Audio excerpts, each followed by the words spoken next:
Hello, very good morning to all. I'm Kelvin here again. Welcome to today's daily dose of market insights. Very good morning. Today will be the Thursday, the 3rd of April 2025. So before we kickstart today's very interesting daily dose of market insights, let's have a quick look at the disclaimer slides first.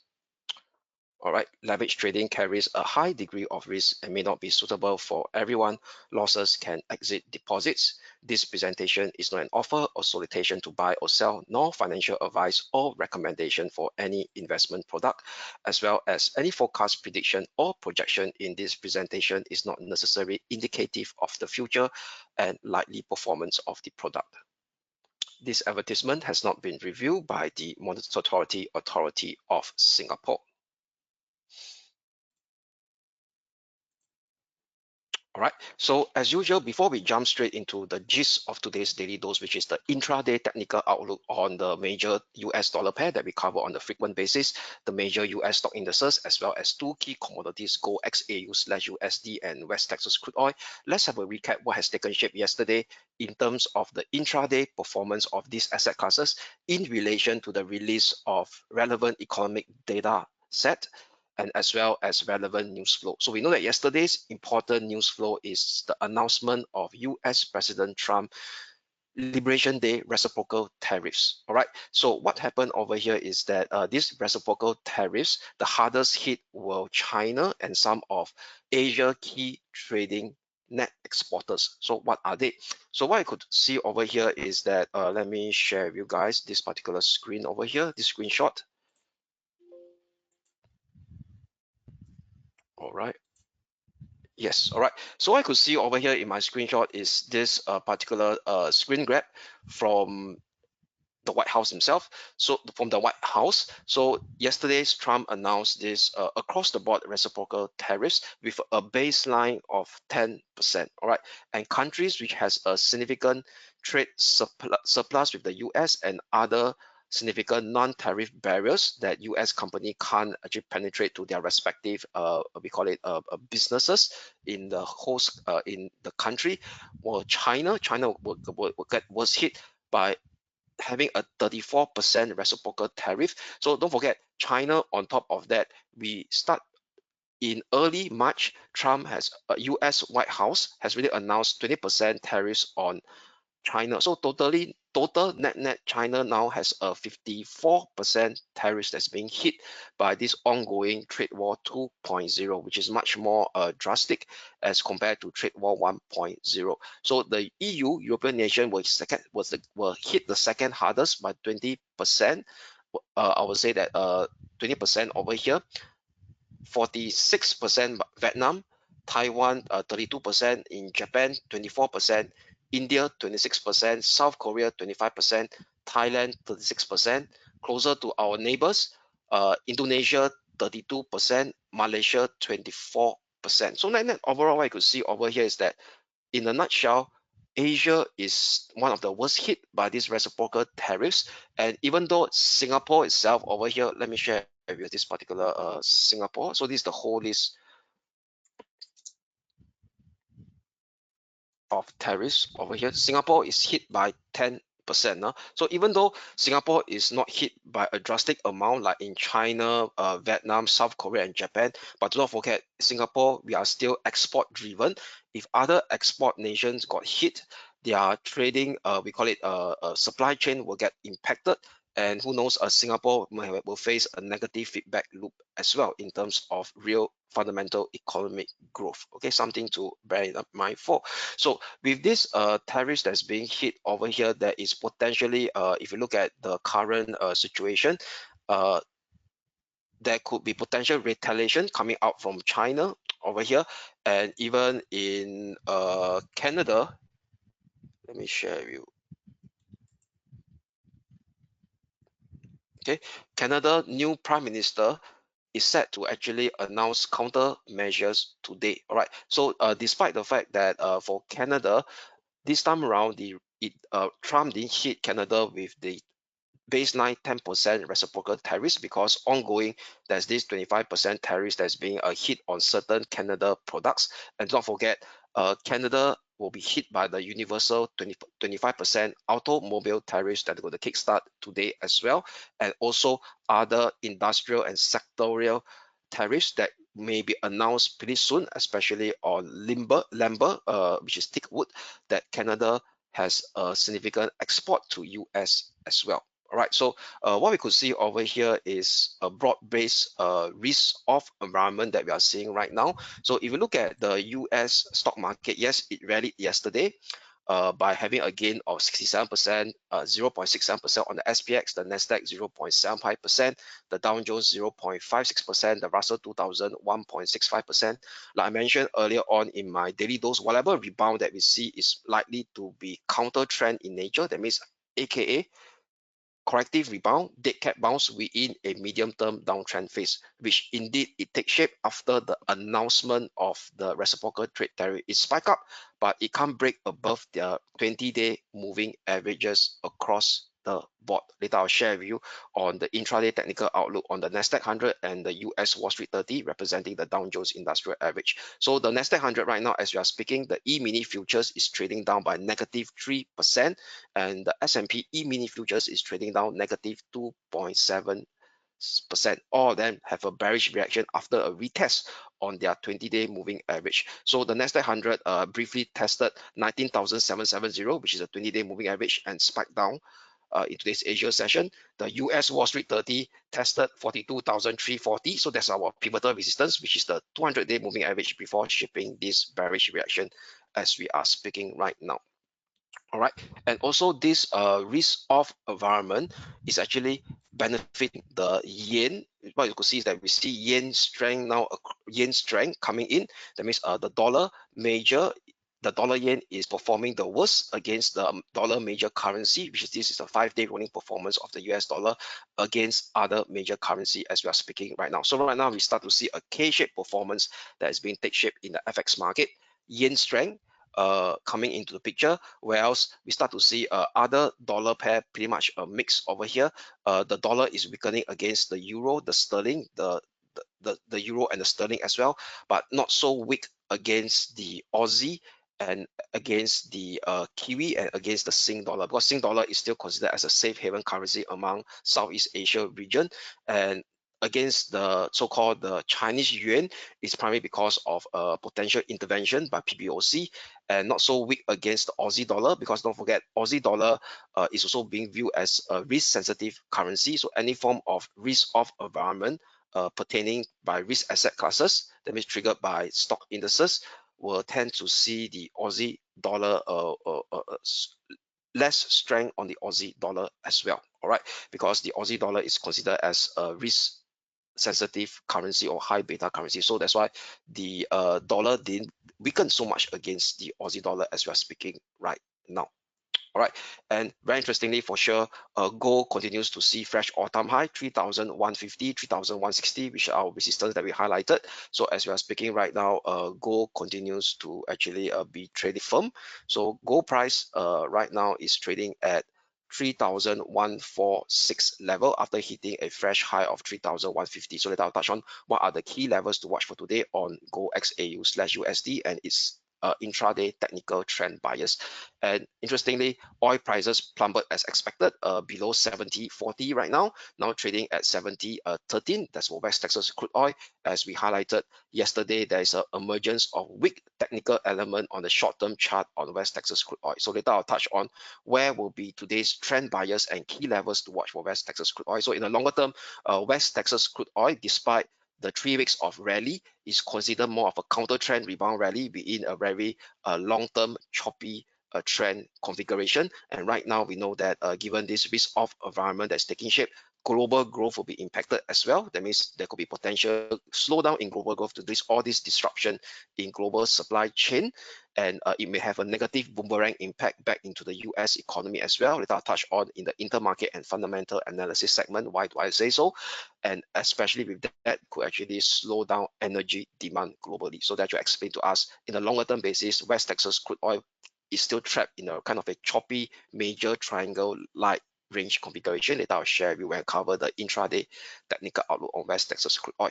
All right, so that sum up the first segment of the daily dose of market insights. Now I'll cover the second segment of the daily dose of market insights will be the fundamental and intermarket dynamics. So this fundamental and intermarket dynamics will be more pertaining to the FX market, especially on the yen crosses, where I'm sharing you right now.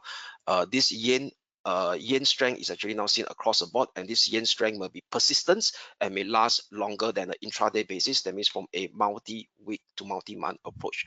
Why do I say that? So if I look at this is the, let me share, yeah, this is the 3-month rolling performance of the yen crosses, the G10 yen crosses, as of now as we are speaking. Okay, you can see my screen. So the 3-month rolling performance of the G10 yen crosses over here. So the weakest hit so far is the dollar yen, as you're speaking right now, is down by negative 6.4%.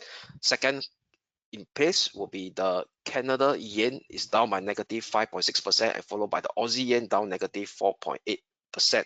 And this particular yen crosses weakness or yen strength across the board is being what I call driven by the continuation of this yield spread premium shrinkage between the 2-year treasury note and the 2-year JGB. All right, so this is the 2-year treasury yield minus the 2-year JGB yield. It continues to see this kind of yield premium shrinkage between this yield between these two sovereign bonds. So that means, i.e., the US Treasury yield is continues will start to continue to inch down much lower versus in relation with the 2-year JGB yield. That means why the yield spread continues to inch down much lower is because of stagflation risk that may hit the US economy in Q2 or Q3 this year.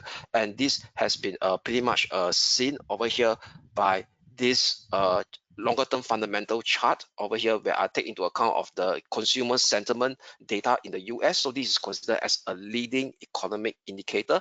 So US consumer confidence or consumer sentiment has been compiled by University of Michigan. So last Friday, they released their finalized March figure. So the March figure you could see over here that it plummeted rather steep. There's a steep plunge to 57%, and this is the lowest level since November last year. All right, November, okay, not if, in fact, it's November 2022. All right, so that's about 2.5 years ago.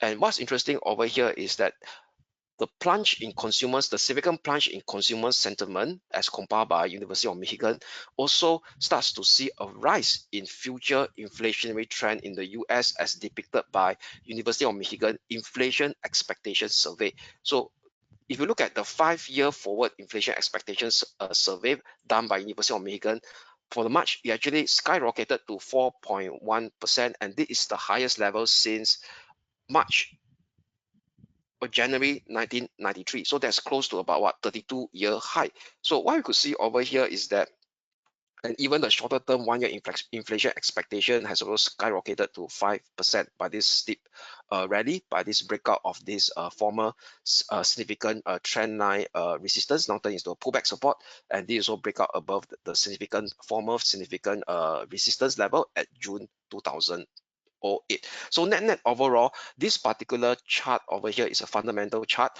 depicting or fundamental analysis depicting that there is a higher probability or increasing probability that the US economy may slip into a stagflationary environment in Q2 and Q3 this year, as depicted by the steep fall in consumer sentiment compiled by University of Michigan, and a steep rise in future inflationary trend in the US, as depicted by the 1-year inflation expectation and the 5-year inflation expectation, both compiled by the University of Michigan, especially the 5-year inflation expectation skyrocketing to 4.1%, which is the highest level which is a 32-year high.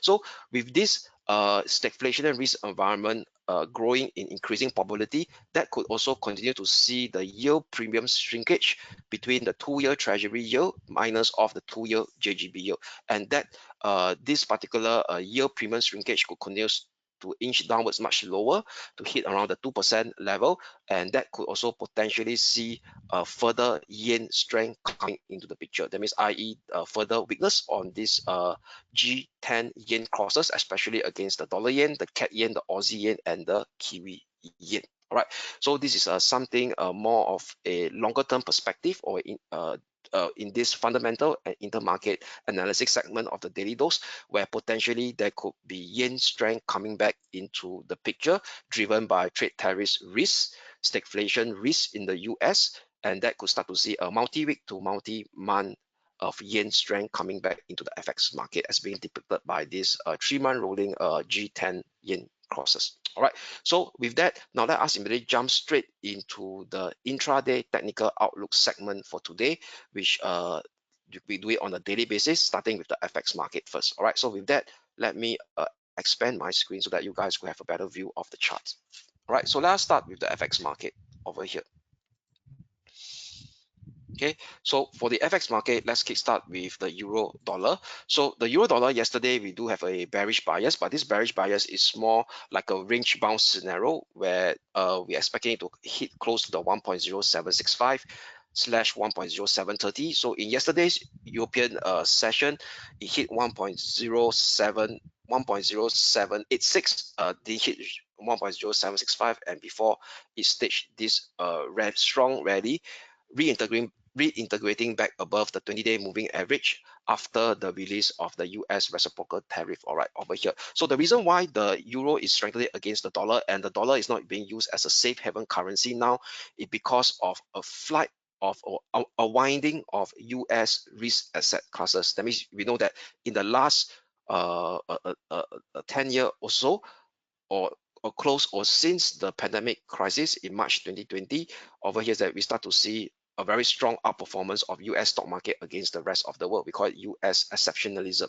And given the fact that stagflation risk may start to grow in higher probability right now in the US economy, that could actually slow down US economic growth, and corporate US earnings maybe get downgraded. So we start to see a significant unwinding of previous bullish expectation on US stock market performance that is driving capital flight out of US potentially, and that could actually impact the dollar right now. So that's why the dollar is weak and is not being used as a safe haven currency. All right, so that's explained why the euro dollar starts to gain strength as we are speaking right now, going back above the 20-day moving average. So with that, we will flip to a intraday bullish bias for today in any form of any minor pullback. So potentially there could be minor pullback coming into place as the RSI hit the overbought region right now.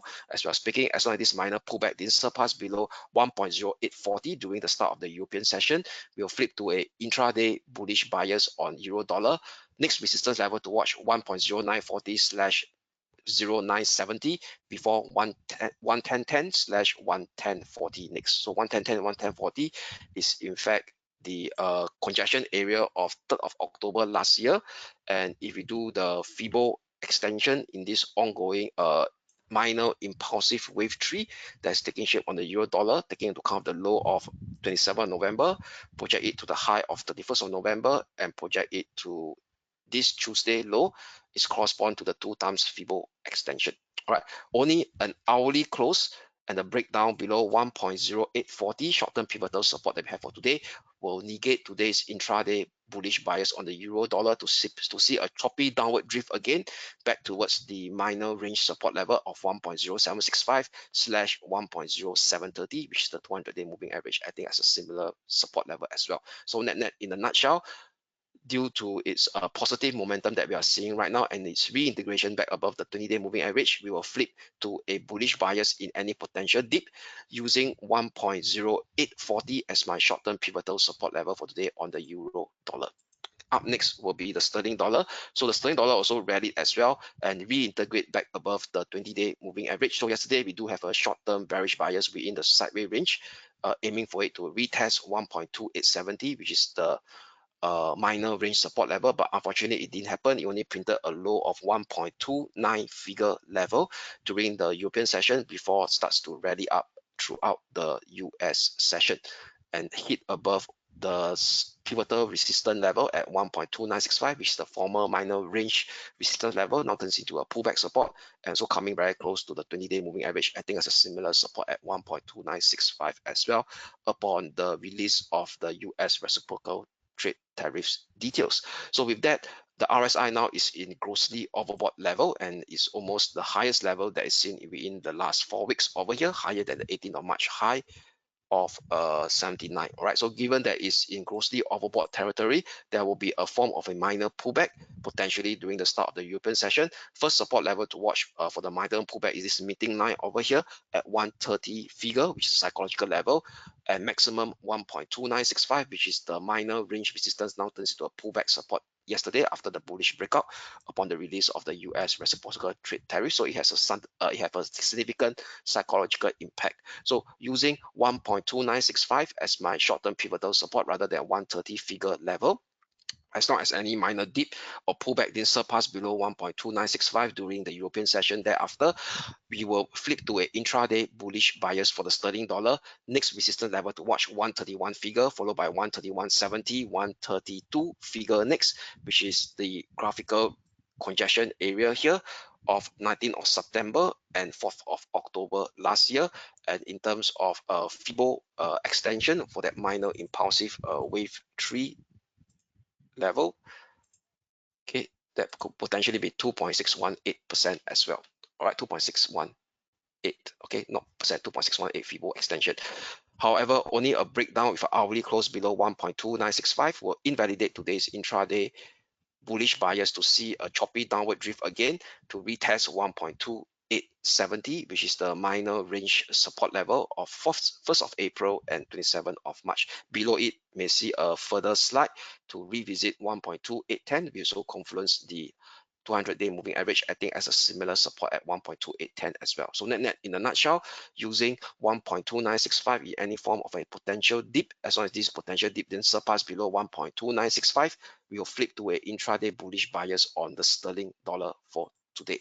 All right, so what's up next on the Aussie dollar? So I explained the Aussie dollar now. Yesterday we do have a bearish bias. It exactly reacted off the 20 and the 50-day moving average, which is our short-term pivotal resistance zone yesterday, 63.15/63.30, before hitting our support level 62.40, and now it's staging a bounce back up again as we are speaking. So right now, given the fact that the Aussie dollar is showing lack of strength, like I explained earlier at my start of today's daily dose, why? Because it's considered as a risk-sensitive currency or high beta currency. So if we continue to see a risk-off environment in the stock indices, especially the US major stock indices, the Aussie dollar strength is likely to be kept for today. So with that, for today, we will flip to a intraday neutrality stance again. So neutral between this sideways range configuration that it may take shape on an intraday basis, 63.15/63.30. Lower limit will be 62.40 for sure. That is managed to survive with this bullish hammer candlestick formation at the start of today's Asia session. Only an hourly close below 62.40 may see further near-term weakness to expose 61.90 next in first step, which is the minor swing low of 28th of February and 4th of March. Only an hourly close and a breakout above 63.30 may see a start of a counter trend rebound scenario to expose the next near-term support at 63.60, followed by the medium-term pivotal resistance of 64 figure next. So i.e., in a nutshell, we'll be flipping to a short-term intraday neutrality stance for today on the Aussie dollar, 63.15, 63.30 upper limit, and watch closely the lower limit at 62.40 for today.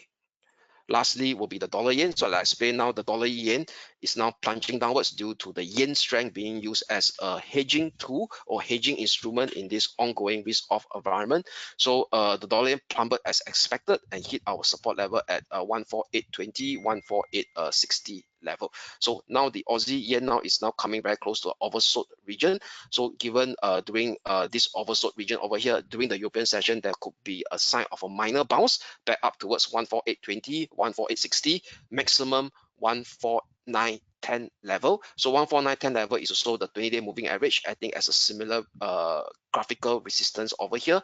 The previous minor range support of 1st of April and 2nd of April now turns into a pullback resistance. And if we take into account of this ongoing sell-off from yesterday's spike up during the US session and towards today's intraday session low, that's also close to the 50% and the 61.8% golden ratio Fibo retracement as well. So as long as any minor bounce didn't surpass above 149.10 short-term pivotal tighten short-term or adjusted tighten short-term pivotal resistance that I have on the dollar yen for today, we'll still maintain that intraday bearish bias on the dollar yen. Next near-term support level to watch 146.90/60.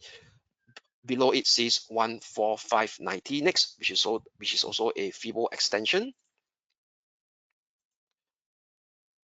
of, oops, close to two time Fibo extension over here. All right.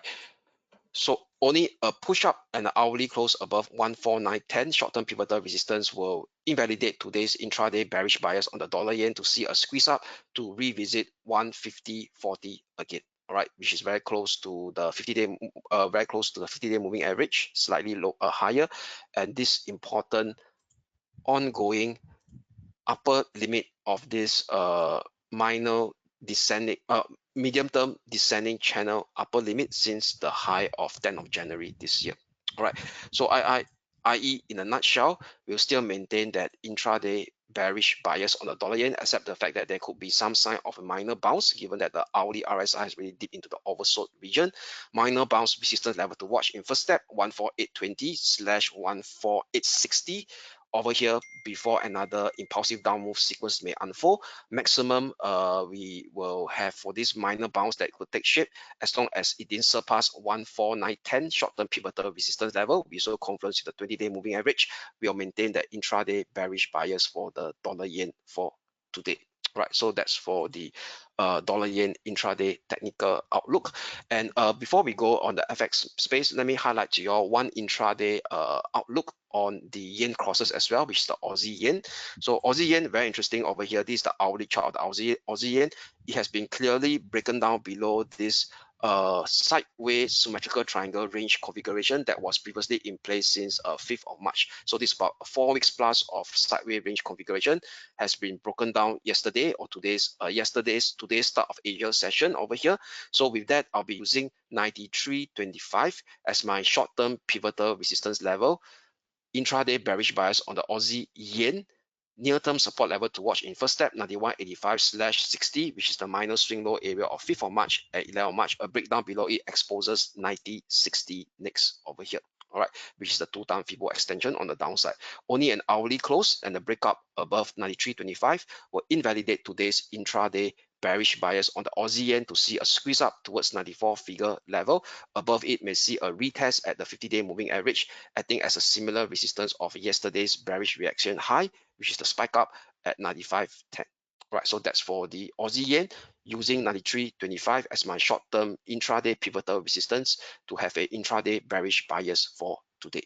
All right, so now let us now touch on the major stock indices intraday technical outlook, starting with the Asia stock indices, which is the Hong Kong 33. All right, so the Hong Kong 33 yesterday we do have a bearish bias over here, hitting the first the support level has been made, which is the 50-day moving average at 22,500 level mark over here, 22,500 mark over here. So with that, the hourly RSI is in the overbought level, oversold level so far, but there is no sign of a bullish divergence yet over here. So without a sign of a bullish divergence, I'm not so confident to actually play a counter trend rebound at this juncture to go beyond 22,980 over here. So with that, I will flip to a neutrality stance for today on the Hong Kong 33, i.e. representing the Hang Seng Index over here. Okay, at 22,500, pardon me. Upper limit of the neutrality zone will be 22,980, which is or got almost rejected in the previous hour before the start of our daily dose at the 10 a.m. Singapore time mark over here. All right, so let me push this, highlight this in blue. Dark blue. Okay, so we will have a neutrality stance for today, neutral between the lower limit at 22,500, which is our support level that has been made yesterday as well, where we have a bearish bias, and also the 50-day moving average, where it managed to stage a bounce at the start of today's Asia session. And the upper limit will be at 22,980. Very clearly, it got rejected in the 10 a.m. hour mark Singapore time, 1 hour before the start of our daily dose. Why neutrality stance? Because the hourly RSI is oversold, but it hasn't shaped a bullish divergence condition yet. So I'm watching very closely the upper limit at 99,980, and hourly close above 22,980 during the later part of today's Asia session may trigger off a potential minor corrective rebound sequence, at least in the first step, exposing the next near-term resistance level at 23,385. All right, so that's for the Hong Kong 33, representing the Hang Seng Index. What's next for the Japan 225, representing the Nikkei 225 over here? So the Nikkei 225 initially yesterday, still recall we have that bullish divergence. It rallied as expected, hit our resistance level at 36,130 slash I think 400 level before plunging down during the start of today's Asia session, which is after the release of the US reciprocal trade tariff. So with that, we will now flip to a intraday bearish bias again on the Japan 225 using yesterday's range support now turns into a pullback resistance, and as well as if we do the Fibo retracement of this ongoing sell-off from the high of yesterday's US session, that also corresponds to the golden ratio at 61.8%. So 35,330 will be my short-term pivotal resistance on the Japan 225, flip back to an intraday bearish bias. First near-term support level to watch will be today's Asia session minor swing low area at 37,720 slash 33,720, pardon me, 33,360. Below it may see a further breakdown towards 32,860 slash 600, which is a one-time 1.236 Fibo extension from different angle that I plotted. And also graphically, if you go back in time, that is the congestion area of 5th of August and 7th of August sell off previously that managed to stage a bounce at that point in time. All right. So with that, we will be using 35,330 as my short-term pivotal resistance level to flip back to a bearish intraday bearish bias on the Japan 225. Only a push up and an hourly close above 35,330 will invalidate today's intraday bearish bias to see a squeeze up to revisit 36,130 slash 36,450, which is yesterday's US session intraday high. Okay. Next up will be the German 30 representing the German DAX over here. So the German DAX also came down and hit our first support level that we highlighted yesterday, 29,970, before staging a bounce up in today's Asia session. So like I say, oversold, but there's no bearish divergence so far over here. So whatever bounce it will take shape will be a minor corrective rebound within this ongoing impulsive down move sequence that has really been taken shape on the German 30, at least from a short-term perspective, as it's broke down below the 50-day moving average and trading below the 20-day moving average as we're speaking right now. So potentially right now, it may cover the gap down that we see right now in today's Asia session, which is the gap resistance with the lower limit at 22,240. Upper limit will be at 22,410. We also correspond to the 50-day moving average, I think, as a similar resistance level as well, and also very close to the upper limit of this ongoing minor descending channel that I drew from the high of 26th of March. So i.e., in a nutshell, potential there could be a minor bounce as long as the minor bounce didn't surpass above this tightened short-term pivotal resistance that I have for today, 22,410. We will still maintain that intraday bearish bias on the German 30. First support level to watch 21,970. A breakdown below it may expose 21,770 next, which is the 0.618 Fibo extension taken from the high of 18th of March, and as well as the lower limit of this minor descending channel as well. Only an hourly close and a breakout above 22,410 will negate today's intraday bearish bias to see a squeeze up to revisit 22,760 and even 22,940, which confluence with the 20-day moving average, I think, as a similar resistance area as well.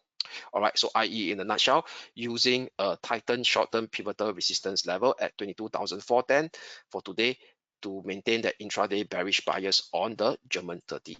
All right, so next up, we will touch on the major US stock indices, starting with the US Wall Street 30 representing the Dow Jones Industrial Average. So yesterday, we do have a short-term pivotal resistance at 42,340, which is the 200-day moving average as well.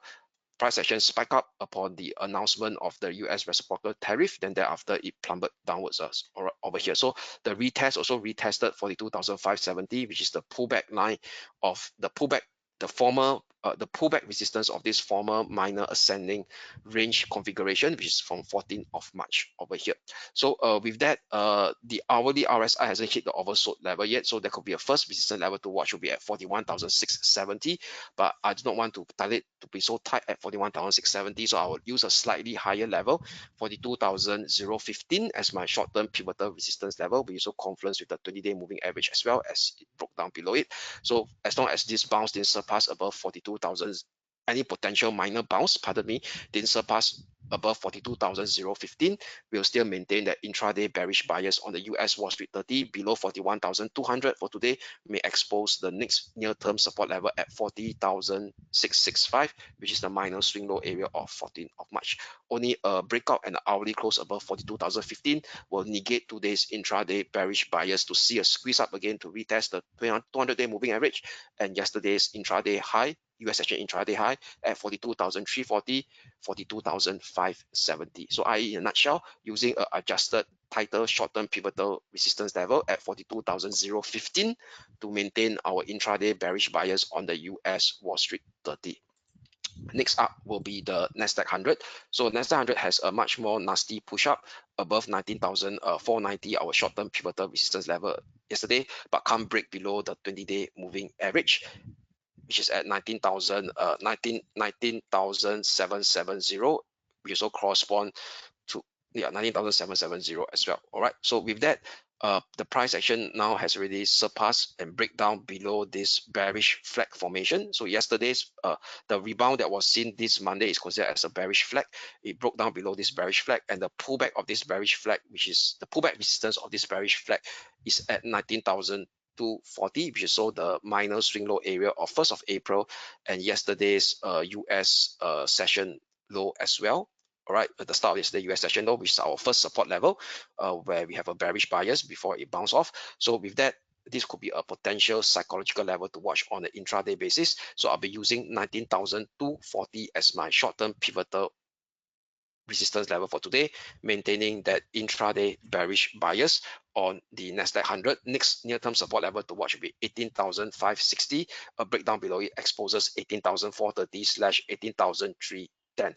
Only an hourly close and a push up above 19,240 will negate today's intraday bearish bias to see a squeeze up again to revisit 19,490 and even 19,770, which correspond to the 20-day moving average that got rejected yesterday upon the release of the US reciprocal trade tariffs. So i.e. in a nutshell, still maintaining that intraday bearish bias using an adjusted short-term pivotal resistance for today on the Nasdaq 100, which will be 19,240. Okay, so that sum up the intraday technical outlook on the major stock indices. Now let us turn our focus now to the commodities market, starting with Gold XAU/USD. So Gold XAU/USD managed to bounce as expected on the 3,110, 3,100 short-term pivotal support that we highlighted, hit our first resistance level 3,160, printed a fresh all-time high at 3,167 on the intraday basis during today's Asia session over here before it now shift a minor pullback. Right. So with that, I will have a slightly tightened short-term pivotal support level for today at 3,133, which is yesterday's minor range resistance, now turns into a pullback support level. 3,133 short-term pivotal support level, a tightened one, to maintain a intraday bullish bias on the Gold XAU/USD. Next near-term resistance level towards 3,180, which correspond to the upper limit of this ongoing minor ascending channel from the low of 11 of March. Above 3,180, you may see 3,215 next, which is the 0.764 Fibo extension as well. However, only a breakdown and hourly close below 3,133 may negate today's intraday bullish bias to see a dip to revisit this Monday or this Wednesday range support again at 3,106. Only a breakdown below 3,106 may trigger a minor corrective decline scenario to expose the next near-term support level at 3,077/3,060 next. All right. So next up will be the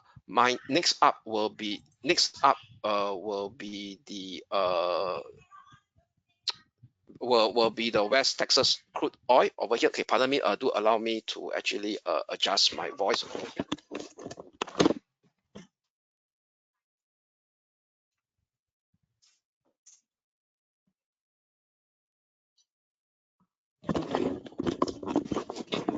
Sorry, because I need to do some adjustment to the voice. All right. So what's up next for the West Texas crude oil? So the West Texas crude oil that I mentioned over here is that whatever rebound that we see so far since the low of 12th of March, where we have a bullish bias for this counter trend rebound, is still trapped within this major descending channel range configuration since the high of September 2023. So that's a daily chart for the West Texas crude oil. And what's interesting over here is that on Tuesday, it got rejected close to the with 200-day moving average, where we flipped to a intraday bearish bias yesterday at 72.50. All right, so 72.40, pardon me. So it really hit our first support level at 70.80, almost hit the second support level as well at 69.10, 68.80. So far during the Asia session, at the start of it, it printed a low of 69.67. And with that, and also broken below this minor ascending channel support from the low of 19th of March. So I'll be using the gap down over here. There's this gap down, and also close to the 50-day moving average, also I think very close to 70.80. So 70.80 will be my Titan short-term pivotal resistance for today on West Texas crude oil. We'll still maintain the intraday bearish bias for West Texas crude oil. First near-term support zone to watch will be 69.10/68.80. A breakdown below it exposes 68.05, is coming very, very close to the 20-day moving average as well. Only a breakout and the hourly close above 70.80 may revisit 72.40, which is the minor swing high of Tuesday, and as well as during the spike up upon the announcement of the US trade tariffs in early today Asia session at 4 a.m. And above it sees a retest at the 200-day moving average at 73.30. So i.e. in a nutshell, for West Texas crude oil, we'll still maintain that intraday bearish bias, however, with a tightened short-term pivotal resistance level for today's intraday bearish bias at 70.80, which is our short-term pivotal resistance, a tightened one for West Texas oil. So before we go, let us now take a look at the economic calendar. What are the key data to look out for today in terms of economic data release? So today will be Thursday over here. So for Thursday, during the European session, there's this ECB official speaking, ECB Gundos, we're speaking at 3:20 p.m. Singapore time. And as we head into the US session over here, there's one particular key data I want to highlight will be the ISM services PMI data.